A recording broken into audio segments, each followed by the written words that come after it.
Good day, podcast community, podcast Pete Kane, and your business relationship coach. And we have a special guest on. I've been trying to get Paula on the show for about 3 years. So we're going to applaud my persistence, and we want to thank Paula for being on the podcast. So for the people that don't know you, tell our viewers who you are, what you do, and who you serve, and then we'll get into our podcast. Fantastic. Hi, everyone. So my name is Paula Fine, and my title is Client Relations Director, which is a lot. I do a little marketing, a little sales, a little working with clients for a wonderful private duty home care and skilled nursing agency called Trinity Life at Home. So that's what I do. I love it. You know, I love the senior industry because of who you serve, and it's a great community. And as I was telling you before we went on the air, I think you are a community connector. And when I first met you, it was apparent from all the people that knew you that was the case. So tell our viewers, what does it mean to be in community, and how do you use community with what you do? Sure. So you have to kind of go back to my past in a way. I have always worked with vulnerable populations, but I've also been involved in my synagogue. Even in school as class president, a musician. Community to me is extremely important. And, you develop different relationships with those different groups of people. Mm-hmm. And so I'll be with the company almost 7 years, and the relationships that you build within that alone is incredible. I have actually run into people from 3 jobs ago that got in touch and remembered me. And I just, that Maya Angelou little comment, people will forget what you do and what you say, but they'll always remember how you make them feel. Yes. That's what I feel helps me to get my foot in the door with relationships, because I have integrity. I listen to people. I give them that opportunity. When you say community connector, my husband and I have this little joke because he's in sales. We are connectors, and it doesn't have to be job related. I love to help find resources for people. People are constantly calling me for advice on whatever. And it makes me feel like, wow, I'm just really helping people, and it doesn't matter the age. So that's how I feel like I love helping the community. Well, I love that. And, I do an AI search when I put that in the description for our podcast. So the first thing that came up in that was relationship. It talked about, and this is just, AI is just grabbing all this information from different sources, like all kinds of things. So it's interesting that was the first part. It had community in there too. So what does it mean when you talk about relationships? And I would agree, because I know you. We've had lunch. I've met you at different things. I know what people say about you. How do you use, or how do you pour into relationships? You touched on it a little bit, but it doesn't happen overnight. Did you grow up as a little girl who loved to be around people? How did you get here? So I'm very blessed to have been with a mom and a dad. I have a sister as well that, obviously they talked about family and how important family is, right? I lost my grandparents pretty early. I think my last grandparent to pass, I was 16. So I didn't have that fortunate, to have my grandparents around. But our family of 4, very tight knit. And my father was a pediatric pulmonologist. So he was one of the most amazing physicians with cystic fibrosis and asthma. And as a little girl, I knew I wanted to get into something that was with helping people, right? So when I think about relationships, it's um, really caring about people. And my family always talked about something called the 5 C's. Mm-hmm. I got to remember this: caring or compassion, Mm-hmm. commitment, character, Mm. communication. Wow. When you live by those 5 things, Mm-hmm. it's amazing what life will bring you, right? And it can be from anywhere. So as a little girl, I'm just going to move back. As a little girl, I was always loving to entertain, be around people. They called me precocious, but I really was a good kid. I didn't Mm-hmm. get into trouble, you know. I never even smoked a cigarette. Mm-hmm. but but it's just loving people. I really do. I love the energy. At home I can relax,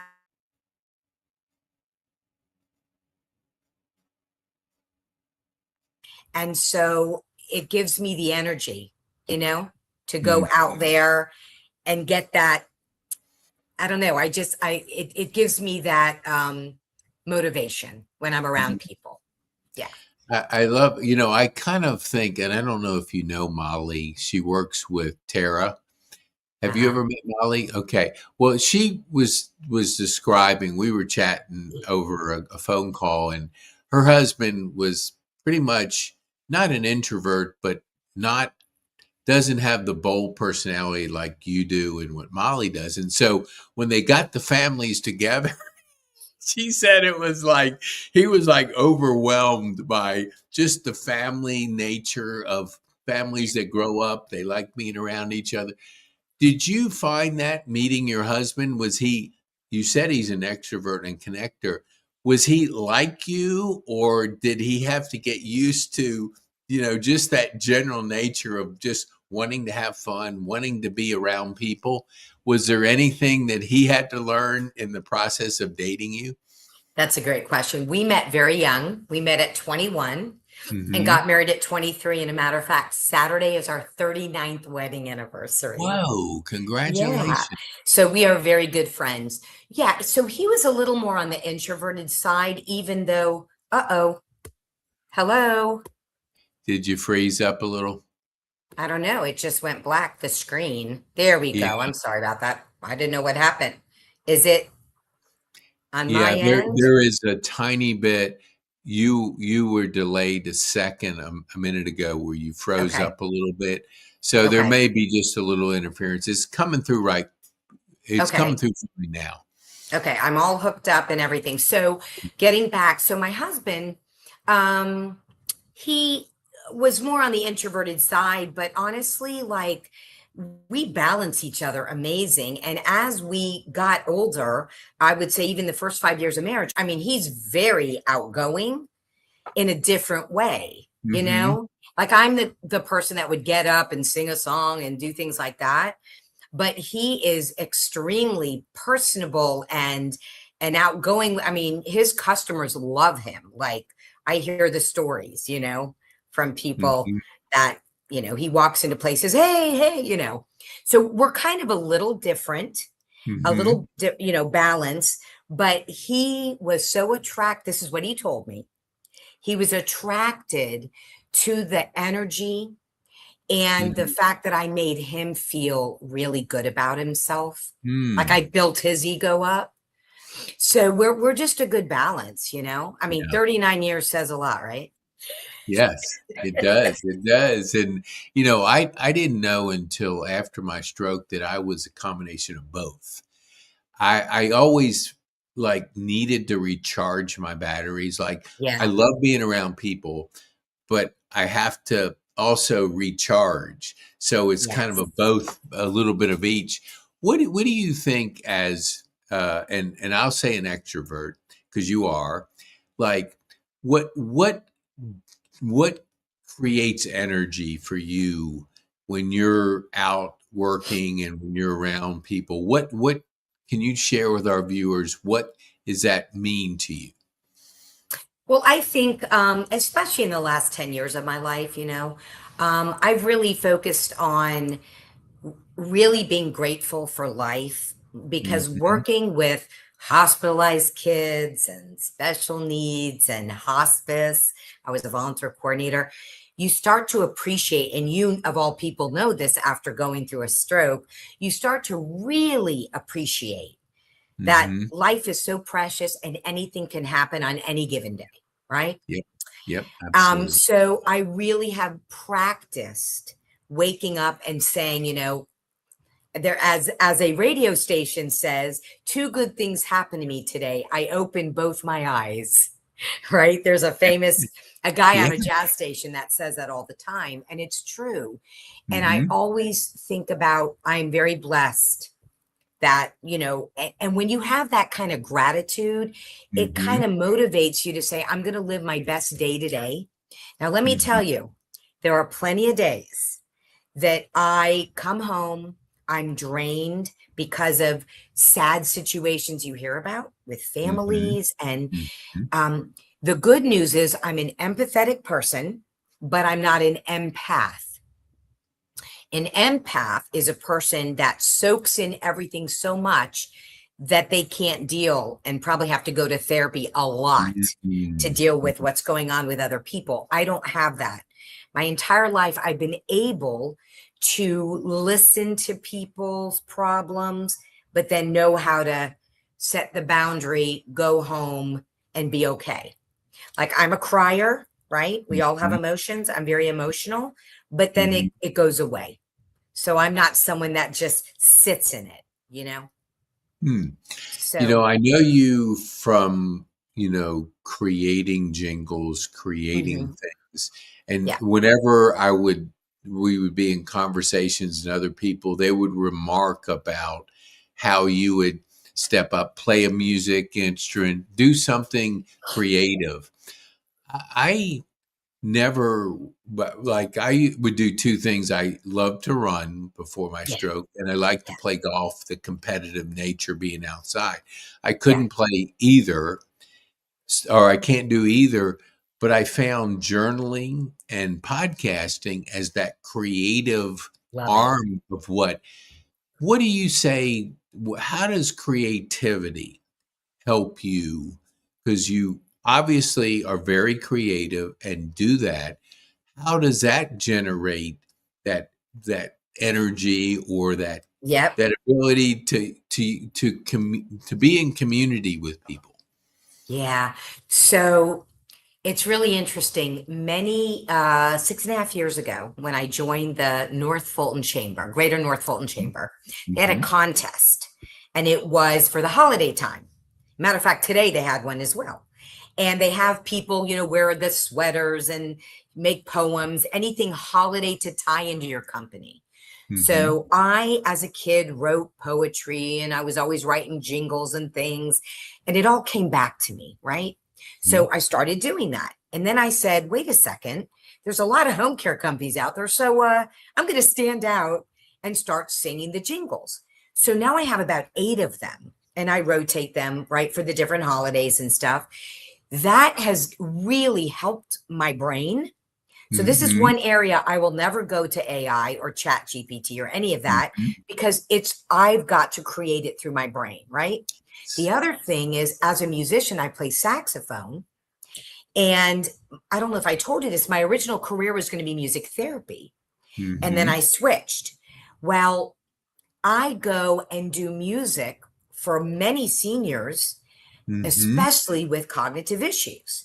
So knowing that I'm going to help them awaken for the 1 hour that I'm there, that has really propelled my energy to say it's not only helping me, but I'm Mhm. helping people. And that really gives me a lot of energy and a lot of positivity.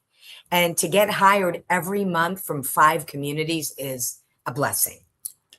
Wow. Yeah, there's something magical about a horn. I know Yeah. and when people bring them out or I was just in a parade, Uh-huh. and they had a number of people had the horns, and there's something Yeah. magical about that. And Yeah. I do think, because living in a senior community for almost 2 years, when music became part of kind of the culture, Yeah. people just blossomed. I mean, it's amazing what they can do for that cognitive part of Yeah. us. Did you like with your kids, are they musically inclined? Did they pick up that from their mom? So both my kids started with music, right? But then my Hmm. daughter is an amazing artist. She went to art design school and now Hmm. she's like a VP over a creative company. So Hmm. she's amazing, right? The graphic design, the leadership, amazing. But Hmm. she can draw anything. But she didn't use that as her career. She got into right. My son is a musician. He's in a band in Nashville, trying to make it Hmm. like a lot of musicians. Yeah. Extremely talented keyboardist, backup vocals, and plays sax. So yes, our family very creative. My husband is more the athlete, but loves music and has been to so many concerts in his life and appreciates it. And guess Hmm. what we started doing recently for our brains and we started taking dance lessons. Really? So we're really, oh my gosh, I mean, real ballroom dancing like the Yeah. rumba and the East Coast. Yeah. It was his idea, by the way. He's been talking about it for 25 years. Yeah. So, yeah. So all that, we're a Yeah. very musical family. Yeah. I love that. I had a person on my podcast, and she was a mental like performance coach, and Cool. she worked with a lot of different younger people, but Hmm. she took up ballroom dancing with her husband. Now Yeah. she's in competition, and they're Oh, just, I mean, she has told me a number of things that they're yeah. doing. She was going to speak at our live event. She goes, I got a competition that day. And she just couldn't say enough about that journey. So Yeah. how long have you put your toe into ballroom dancing? We Did you? started in August Hmm. and we did take part in it was a fun competition, not as individuals. We were in Hmm. group. I mean, we obviously danced together. And people were like, "What? You've only been dancing like this and you have the courage to do this?" But I don't know if that's where we want to go. Let me Yeah. tell you, the dance community at Fred Astaire, there's a whole community of fabulous people, Mm. right? But we're doing this to have fun, a good time. We've Hmm. always been good dancers, but we've never known proper dancing, right? Ooh, yeah. Yeah, my a former bookkeeper, they took it up later in life, and Yeah, now it's just part of their routine. And it's he was awesome. always encouraging me, but I never did it. But when I keep hearing stories about Yes, that journey, and it's amazing what each person says about that. Because it yes, is a community when you're with those yeah, people, you are yeah, learning proper moves because we all go to the weddings and you know yes, and it's the ones that really can dance like that. Everybody's amazed by it. They're just like watching them flow. It's just a yeah, movement that is wonderful to yeah, watch, and yeah, obviously a skill. What would yeah. you say when you look at the community at Fred Astaire, like these are people you never knew until you got in the class? Oh Are these? yeah, yeah. There's just a bunch of people that you see, and they're just so kind and nice, and even the instructors. Like when Hal and I took part in that little, so the I think it was the Buckhead studio against the Duluth studio, which we were in, and it was Mhm. fun. But they sent us a card. Which was handwritten, and she's just like, "You guys were amazing. Thank you so much for taking part in this. We love you guys." Like, just really nice. And sometimes people aren't couples, right? There's a lot of single people that go. They just want to learn how to dance. Let me tell you what it does for the brain. It's amazing. I mean, Mhm. Hal is like, oh my God, because he has to be the leader. Like he has to memorize the steps. You're supposed to follow Mm. the man. And I tend to be, as the musician with rhythm, I tend to lead. But in this class, I have not led a bit. Like I'm like, take it Mm. away. I'm not going to lead. So Yeah, it's awesome. I heard like this was years ago, like the cab drivers in London because they have to memorize the streets and all, it rewired their brain to be so much better because they had Yes. to learn it.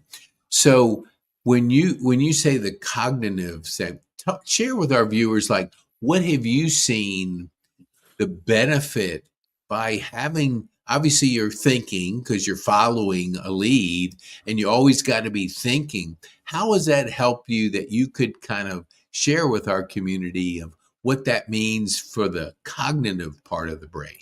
So it's been proven. So muscle memory. So what it's starting to do is, right, you have to learn the steps, the basic footsteps, whatever, right? I mean, I Hmm. watch these instructors just flow and I'm like, oh my gosh, they're like, yeah, we've been dancing for 20 years, you know. I took ballet, tap, jazz. I danced for probably 7 years of my life, right? And then Hmm. saxophone took over. But it really does, because think about it, you're doing right and left. So you have the Hmm. midline of the brain. So Hmm. everything is crossing over. When things Hmm. cross over the midline of your brain, you are stimulating all these neurons and it's synapsing all the time. So any new skill you learn does the same thing. With dancing, because it's repetitive, at some point the muscle memory kicks in and you're just going to do the steps and you just follow your partner wherever he leads you. Matter of fact, they said even if he makes a mistake, you just follow him, right? Hmm. So dancing has been proven to literally help cognitive issues and at least keep them at bay and prevent things from getting worse. So, but it's also, I mean, it's good for anybody, obviously. It's just a wonderful exercise. As I'm listening to you talk and share that creative side, Mhm. I study the brain too. I'm fascinated by how we learn, Yes. and somebody, I don't know who it was, but they were sharing that the average person watches 4 hours of TV and scrolls over 2 hours and of social media. So that's consumption. And then you have the other side, which is the creating side, which you've been explaining and talking to our community about. Yeah. And that's where we get life from, creating things. Would Yes. you like share, like, I'm just amazed at the aliveness of my guests who talk like you're talking about the creative side. Yep.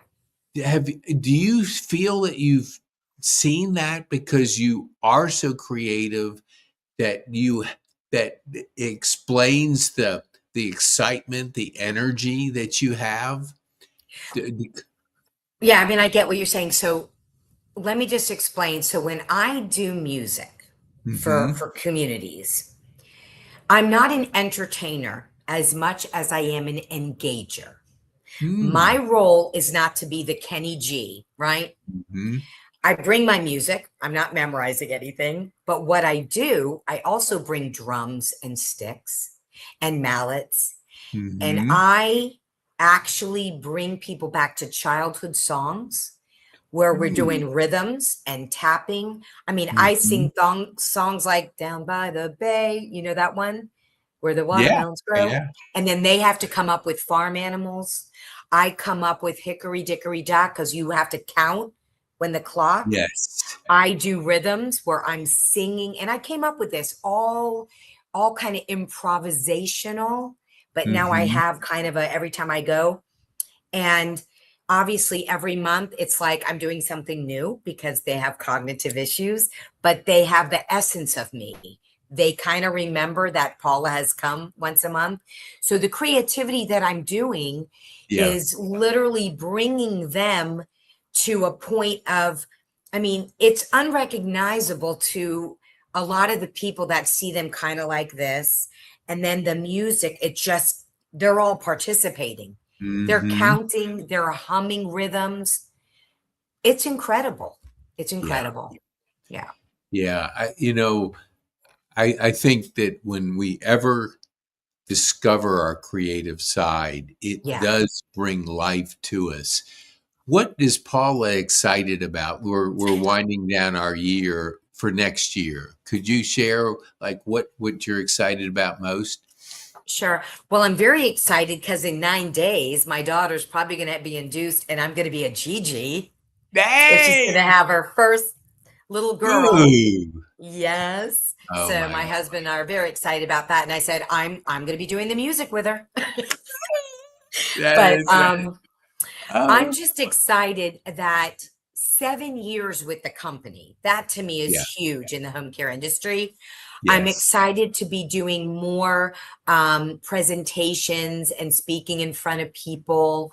I'm very excited about 2026. I feel like I'm just going to take what I have now and push it even further.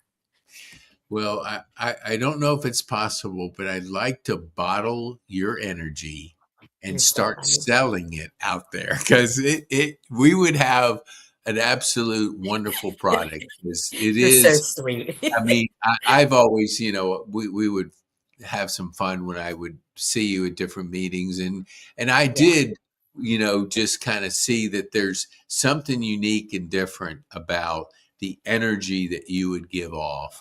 And grandkids, I have them from 6 months to 11 years, and I have six girls, and there's Wow. nothing more enjoyable about being around your grandkids. It is Yeah. like it's almost, you hear that everybody say, "Hey, why didn't we have grandkids before we had kids?" It's like, because it is so much fun. So the future Yeah. of, I can only imagine what you'll be able to teach your grandkids because it Yeah. is a beautiful thing. And they, Thank you.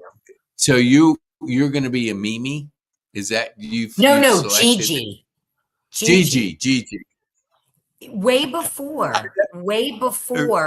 Yeah. they were even thinking of kids. She had asked me a long time ago, like if we ever did, and I go, oh, I'm a Gigi. And then my husband's gonna be Papa. Ah, that is so good.